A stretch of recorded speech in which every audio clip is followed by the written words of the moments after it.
The Sri Lankan cultural heritage is one of the richest and the most colorful in Asia.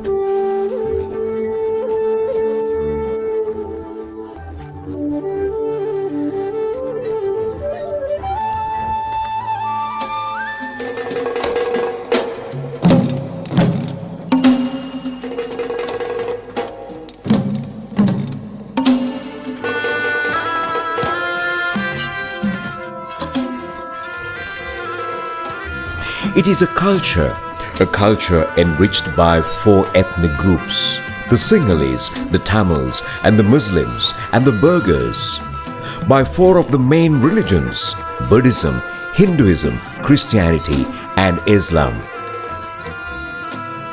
The island republic lies about 5 degrees north of the equator, and it covers an area of 65,610 kilometers. The central part of the island is covered by mountains, the highest of which is Pidurthalagala. The land slopes gradually down to the coast except in the north, which is marked by an undulating plain.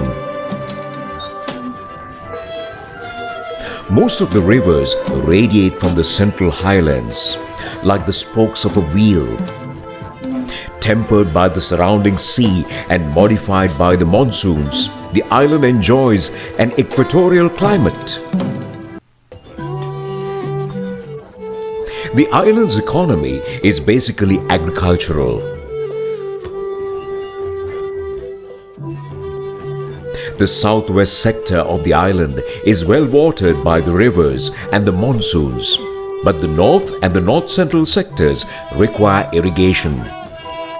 For this purpose, a network of artificial reservoirs known as tanks and canals were built by the Sinhala kings, producing a hydraulic civilization and earnings for the island the reputation of the granary of Asia. Sri Lanka is a country with a glorious history of water-based technology. Ancient irrigation systems, drainage systems, and water treatment systems that are still in existence today provides evidence to confirm these facts. The National Water Supply and Drainage Board was established in 1974 by the government of Sri Lanka with the aim of providing safe drinking water to the nation. Over the last 4 decades, the board has increased the pipe-borne water supply coverage in the country up to 45.2%. Through the 348 large and medium-scale water supply schemes across all 9 provinces in the island, servicing a total of 2.3 million domestic connections. Further, 191,000 connections are commercial, industrial, and institutional.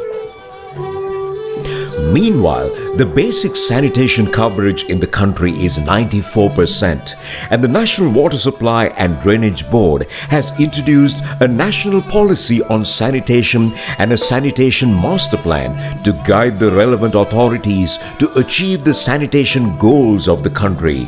Thus, based on the Sustainable Development Goals, the board aims to achieve the total sanitation coverage of the country by the year 2030. Building drinking water infrastructure is one of the most challenging and complex undertakings.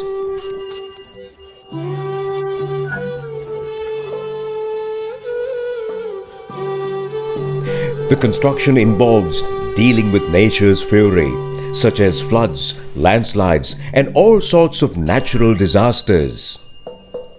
Also, laying distribution pipes along public roads is an extremely difficult exercise, managing public inconvenience and safety concerns, which aggravates during the rainy season. This requires relentless fight against nature and the ever-increasing natural disasters. We, the NWSDB, on an average provides 20 to 30 tons of pure drinking water to your doorstep. One can imagine the complexity when you compare to other services which delivers a signal, pulse or electrons.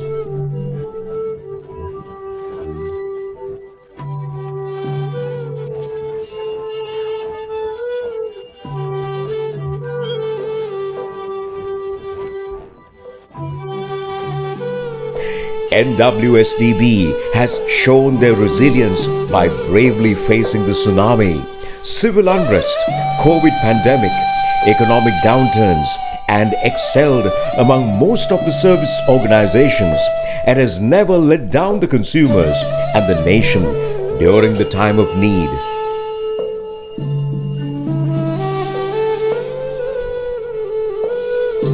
The NWSDB treats the consumer as the king. All these achievements are even without price hikes over the last decades. The NWSDB has now changed a new leaf to face the current and contemporary challenges posed by global phenomena, global warming, global economic meltdowns, rising production costs, and pandemic, etc. The NWSDB has positioned themselves to face the global challenges through knowledge sharing, innovations, networking, training, capacity development by opening its doors to international arena. The NWSDB is building a gateway to international knowledge hub through repositioning and rebranding itself as SEWA's Center of Excellence for Water and Sanitation, which will epitomize Center for Quality, Center for Knowledge, Center for Innovation, and aspire to become the regional knowledge hub in water and sanitation.